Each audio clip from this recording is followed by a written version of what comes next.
Bharatiya Janata party के लिए ये बंग भूमि बहुत पवित्र और बहुत मायने रखने वाली है, क्योंकि हमारी स्थापना, भारतीय जनता पार्टी की स्थापना, भारतीय जनसंघ की स्थापना यही बंग भूमि के बड़े नेता श्यामा प्रसाद मुखर्जी ने की है। भारतीय जनता पार्टी की स्थापना से स्वामी विवेकानंद और बंकिम चंद्र चट्टोपाध्याय, इनका अनुकरण भारतीय जनता पार्टी ने अपने सभी सिद्धांतों के अंदर किया है।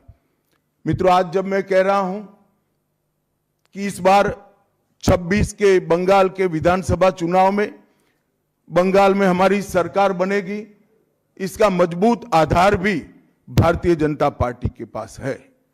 मैं आपको 2014 से 2024 तक के चुनाव के यात्रा के परिणामों को बताना चाहता हूं। 2014 के लोकसभा चुनाव में हमें 17% वोट मिले थे और 2 सीटें मिली। मेरी बात जरा सभी पत्रकार बंधु ध्यान से सुने। 2014 के चुनाव में हमें 17% वोट और 2 सीट मिले थे। 2016 के विधानसभा चुनाव में हमें 10% वोट मिले और विधानसभा की केवल 3 सीटें मिली थी। फिर 14 से 19 के बाद 19 के लोकसभा चुनाव में हमें 41% वोट मिले और 18 सीटें मिली। और 21 के विधानसभा चुनाव में हमें 38 वोट मिले और 77 सीटें मिली। ये बहुत बड़ा अंतर है।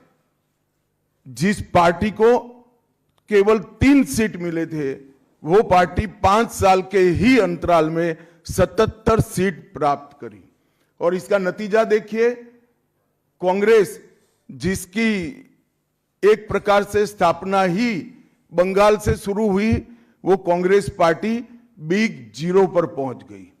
और 34 साल तक शासन करने वाला कम्युनिस्ट गठबंधन भी एक भी सीट प्राप्त नहीं कर पाया और हमने मुख्य विपक्ष का स्थान प्राप्त किया। आज शुभेंदु जी मेरे साथ यहां पर बैठे हैं, वो हमारे प्रतिपक्ष के नेता हैं।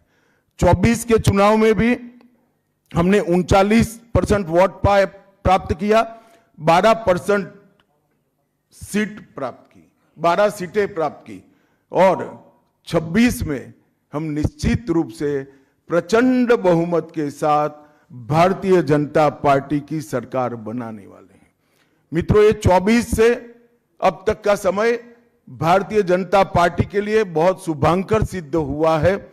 24 में लगातार तीसरी बार नरेंद्र मोदी जी इस देश के प्रधानमंत्री बने। उसके बाद महाराष्ट्र में, हरियाणा में, दिल्ली में और अब बिहार में भारतीय जनता पार्टी की सरकारें बनी हैं। 24 के चुनाव में उड़ीसा और आंध्र प्रदेश में भी पूर्ण बहुमत की भाजपा की और एनडीए की सरकार बनी है। मुझे पूरा भरोसा है कि 2026 में बंगाल में 2/3 बहुमत के साथ भारतीय जनता पार्टी की सरकार बनेगी। ये बंगाल की जनता तय कर बैठी है।